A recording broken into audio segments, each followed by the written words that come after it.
Salut les amis, aujourd'hui je vous amène au potager. Vous venez avec moi?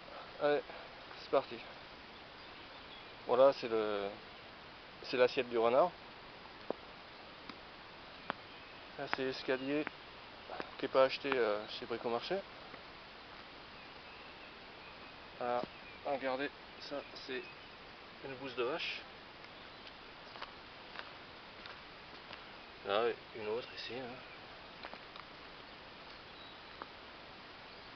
Voilà. Et comme on dit jamais 203. Oh oh! Regardez comme elle est belle celle-là. Ça c'est de la bouse, hein. Putain. Allez, visite guidée du potager. Alors il y a un frêne qui pousse là,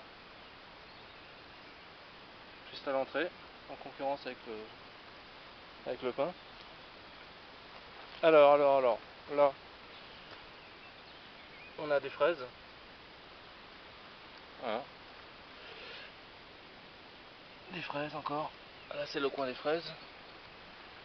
Bon ici on avait des blettes, mais elles montent en graines, elles sont là depuis l'an dernier.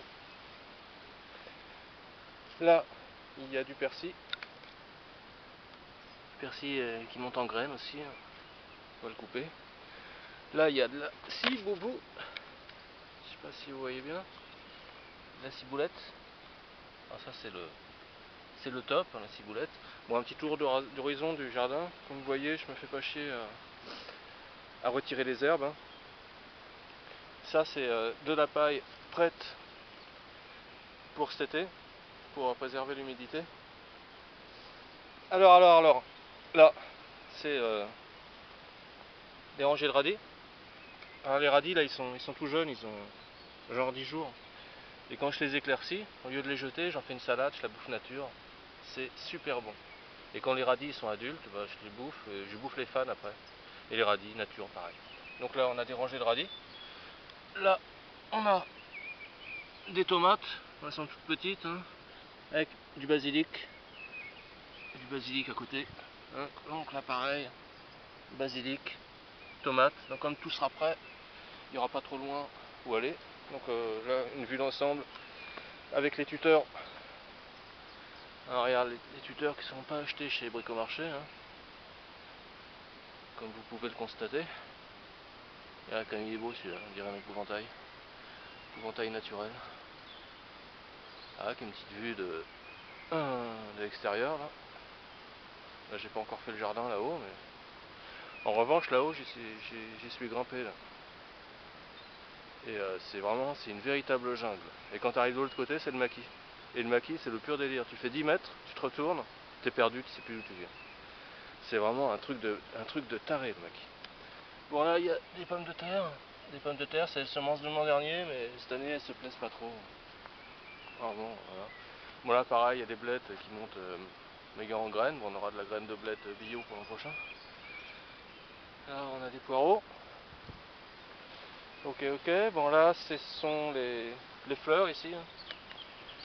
Donc là, tout le monde a reconnu un tournesol. Là c'est de l'immortel, pas la jaune. Et derrière c'est de l'immortel blanc Pierrot.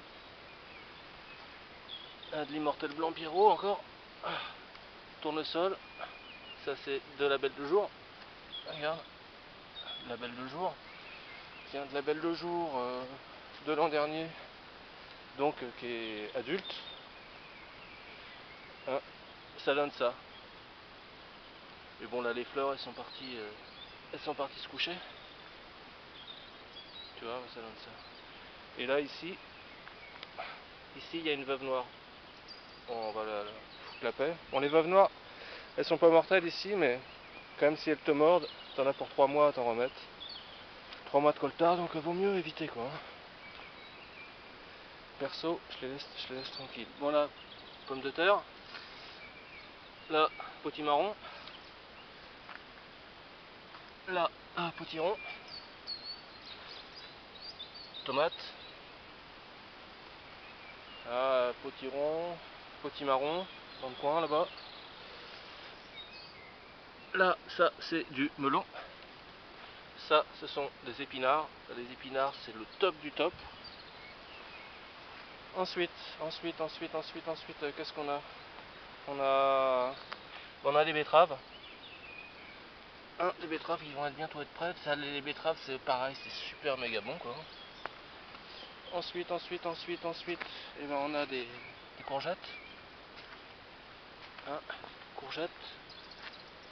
Que ça commence à partir. Ensuite, courgettes, mais deuxième variété. Que ça commence à partir aussi. Regarde comme c'est beau comme plante, ça. Quand même, franchement, ça a de la gueule. Regarde celle-là. C'est le top. Ensuite, là, on a des mange-tout. Les mange-tout, c'est vraiment le super bon. Alors, c'est des semences de l'an dernier, pareil. Elles se plaisent pas mal.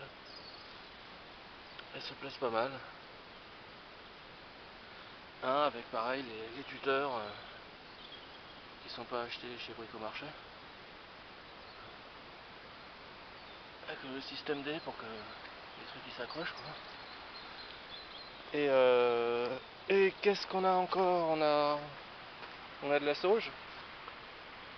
Ça, j'en fous dans tous les repas. Ça parfume. C'est vraiment super bon. Et je crois qu'on a fait le tour. Donc il y a des oignons. Celui-là il monte en graines. Mais celui-ci il est méga balèze. Regarde. On va se régaler avec celui-là, putain. Et je crois qu'on a fait le tour là. Alors vu l'ensemble du jardin, un peu, boum. Avec l'extérieur, là on est vraiment dans une cuvette en pleine montagne, quoi. Alors l'avantage c'est que j'ai 0 voisin. Je regarde à droite, à gauche. Le premier voisin il est à 1,5 km exactement. 1,5 km par là. Il faut passer un pont, tout le bordel, mais là il y a 0 voisin.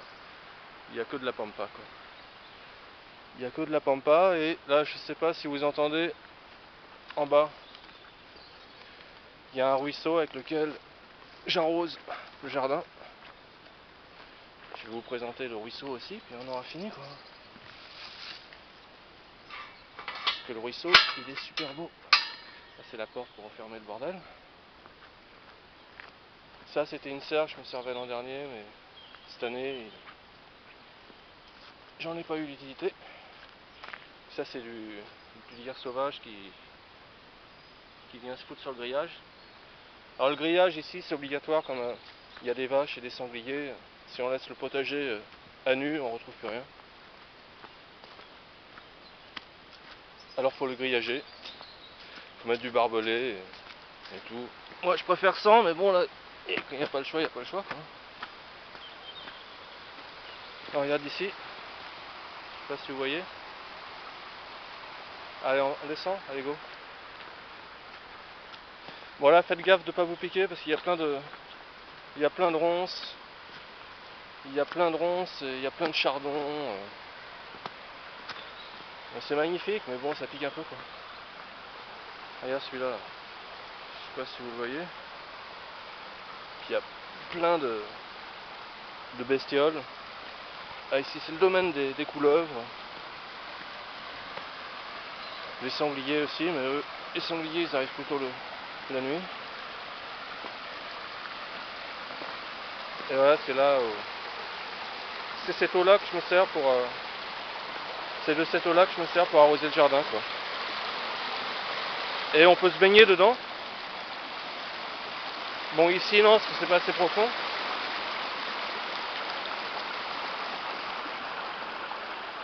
Mais si tu continues par là, à 300 mètres, tu as une poche qui fait 3 mètres sur 3 mètres, 2 mètres de profondeur.